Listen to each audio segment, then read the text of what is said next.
Very good morning, students. Today we will discuss about the last part of national income accounting. The topic is GDP and welfare. First, let us discuss about the few concepts of welfare. See, every economic policy, the main objective is to promote the welfare of the people. Then what is welfare? Generally to say, welfare is satisfaction or a state of well-being. Suppose if I wanted a dress, when I buy the dress, what I get a satisfaction. So that time I'll be happy. So it is a state of well-being. I wanted food, I wanted shoes, I want education. We need so many things. When we get all that, we'll get a satisfaction. And that is a state of well-being. The term welfare is very comprehensive, so it has a multi-dimensional concept, but here when we talk about here we'll discuss only about the economic welfare. Here it depends upon various economic and non-economic factors, such as non-economic factors are social welfare, cultural welfare, psychological, spiritual, like that we have many things. But here we are concerned only about the economic welfare, right? So here we concern only about the economic welfare. So what is economic welfare? Economic welfare means it is a satisfaction derived by an individual from the use of economic goods and services. When we use goods and services, that goods and services we pay for it. So when we get that, that is called as economic welfare, right? Now, according to A.C. Pigou and Alfred Marshall J.R. Hicks, what they are discussing about, okay, here the concept is GDP and welfare. So GDP is nothing but national income. Okay, we know what is national income. Gross domestic product is the sum total value of goods and services produced within the geographical boundary of a country in a particular year, that is called as GDP. And welfare of a country means well-being of entire population of the country.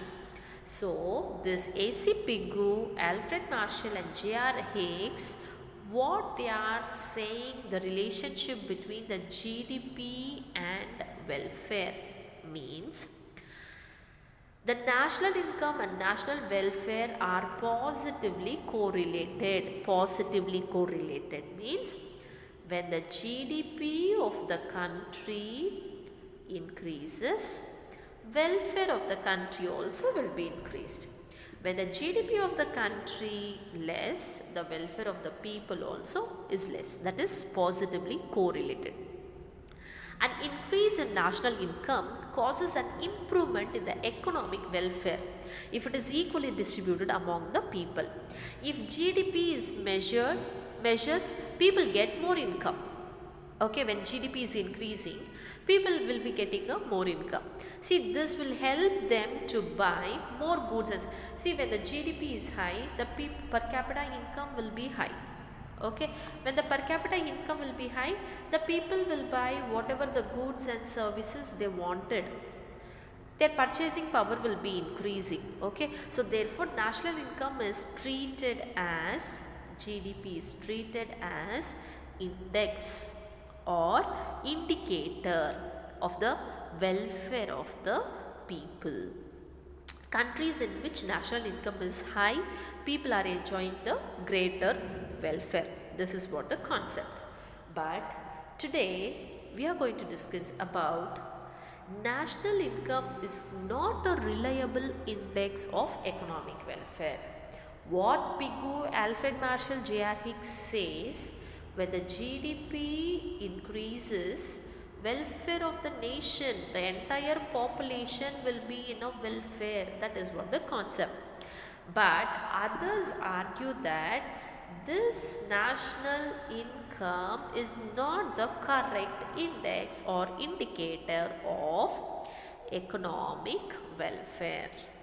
We have a certain reason for that, that is we have certain limitations, and what are the limitations we'll see one by one.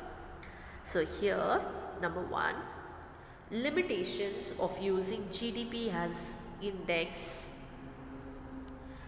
index of welfare of the country. Number 1, distribution of gross domestic product. Number 2, non-monetary exchanges. Number 3, externalities. Number 4, leisure of work. Number 5, manner of production. Under this basis, we prove that GDP is not the correct indicator or index of welfare of the country. So we disprove by keeping these points. We will be discussing one by one. Now we will see distribution of gross domestic product. Okay, that distribution means it is inequality. Okay, inequality. I have shown one image here. In this balancing, whether it is equal or unequal, it is unequal, right? This image indicates inequality. That means along with an increase in national income, inequalities in the distribution of income may occur. Okay, here the national income is distributed. Okay, the welfare may not rise as a consequence. If GDP increases, we cannot say that welfare also is increasing as equal to the GDP. Okay, for example, 10 GDP increases, 10 welfare. 10 GDP increases or 20 GDP increases, welfare will not increase as same, 12. 30 increases, 20. Okay, can you see that? It is unequal. This is unequal. This is GDP, this is welfare. Welfare is not equally increasing along with the GDP. Can you understand? See, that is increased GDP may have increased the income of the small minority. GDP is increasing, welfare also increasing. For whom? Now, I can give you an example. Due to this COVID, we can find that many millions of people have lost their jobs. There is no food, scarcity of resources. Many industries have closed. Many service sector IT companies have closed. Okay, so many people are suffering. We all know the fact. But still, in this pandemic situation, few companies are making super normal profits. For example, paramedical companies. Those who are supplying the corona kits, those who are supplying the ventilator for the COVID, these people are making, have ever seen so much of profits. Newly rich people are arising because of this pandemic. Okay, so the GDP is increased, but national income is increased. Whether all the people's income have been increased? No. Minority, only few people welfare increase, but majority people are suffering. Can you understand? So the majority have remained poor. These people are remaining poor. We are suffering. Many people are suffering. These are enjoying the welfare. Okay. So here it is even possible that a minority may have become richer minority while the majority becomes poorer. In this case, welfare of the majority decreases. So here what happened?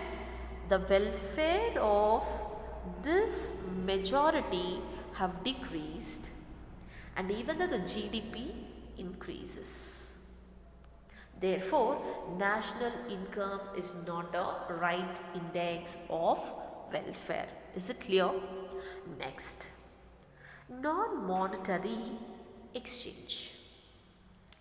See, there are many activities in an economy which are not evaluated in monetary terms. Monetary terms means money. See, for example, barter exchange. Barter exchange means exchange goods for goods. While exchanging, for example, I am buying wheat and I am giving tomato, that is exchanging the goods for goods, that is barter system. In that case, the money value cannot be added up in the national income. For example, NGOs, non-government officials, they do it for a service, NSS students and charitable institution.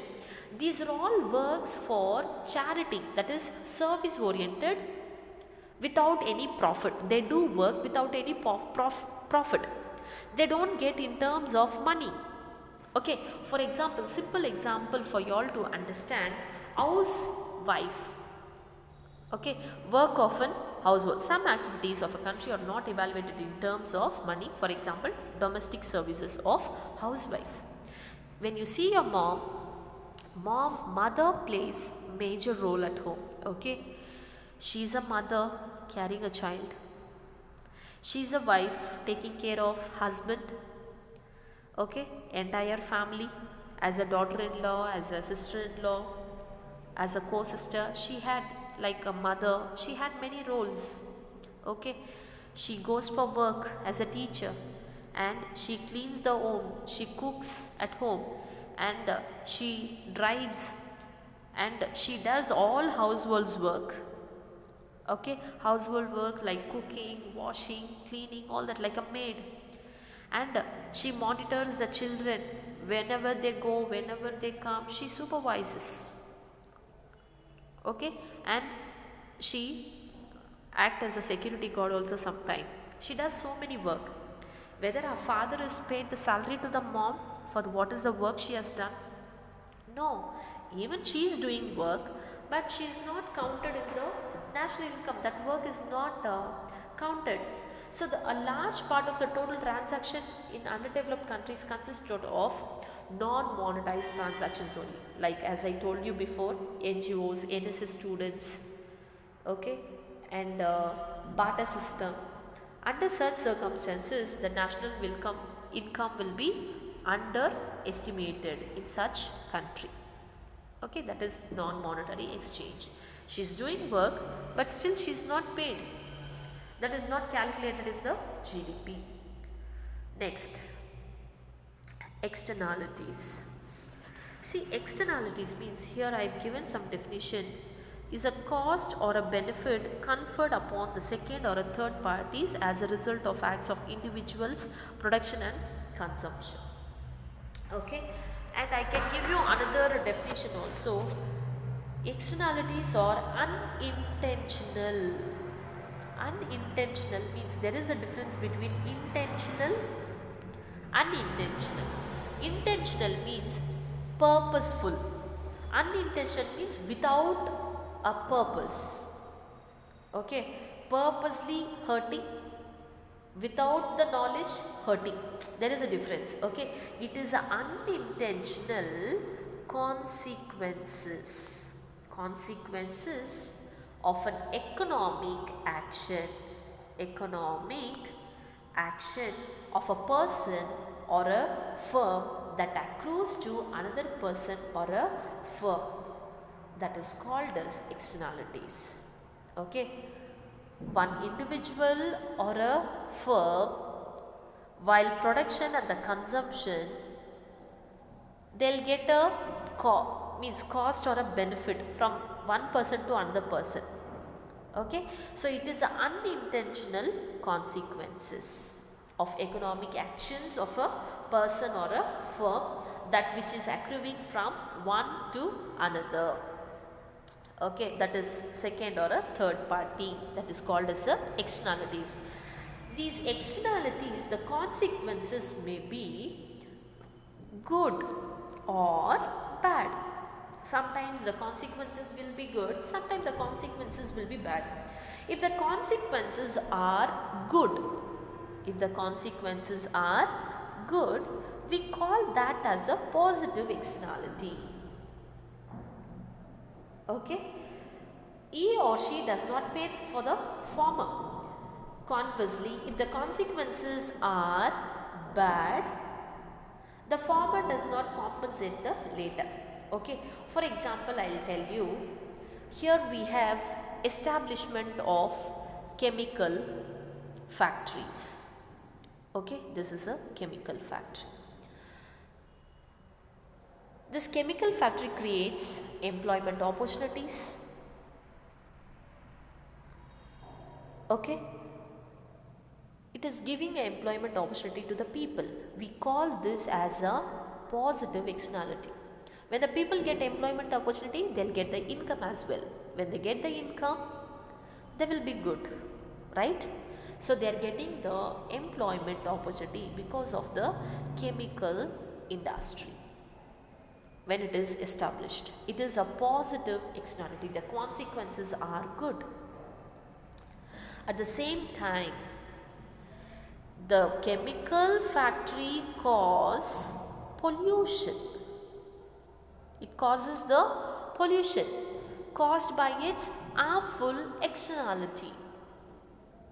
Okay, harmful means it creates pollution, and the water which is used in this chemical factory has been connected to the rivers and ponds, and from the rivers and ponds, when this leakages, oil spills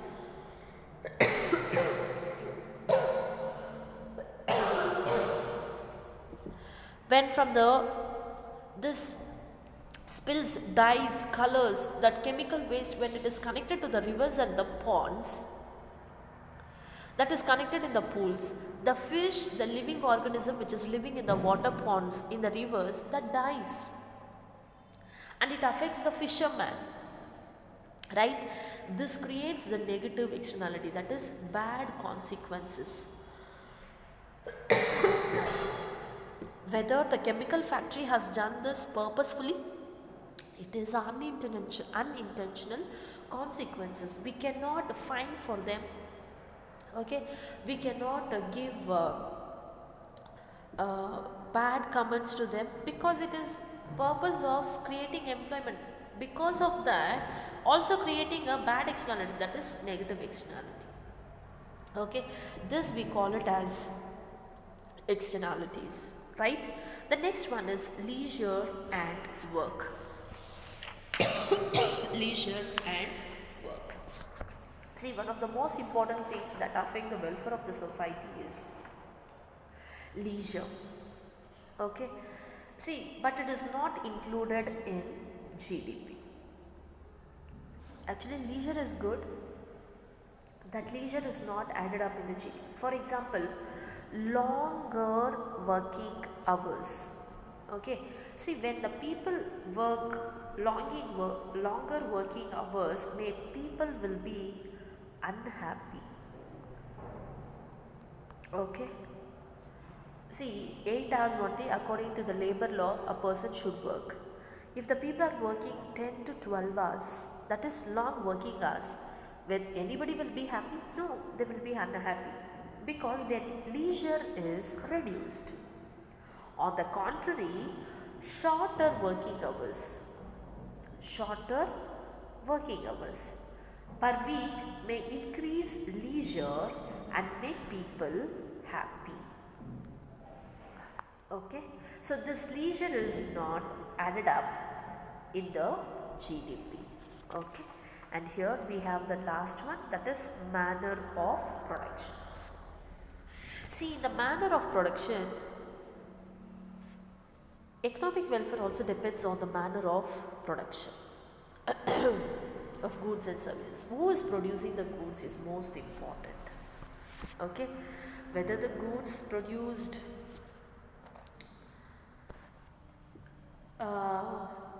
by using child labor or exploitation of workers.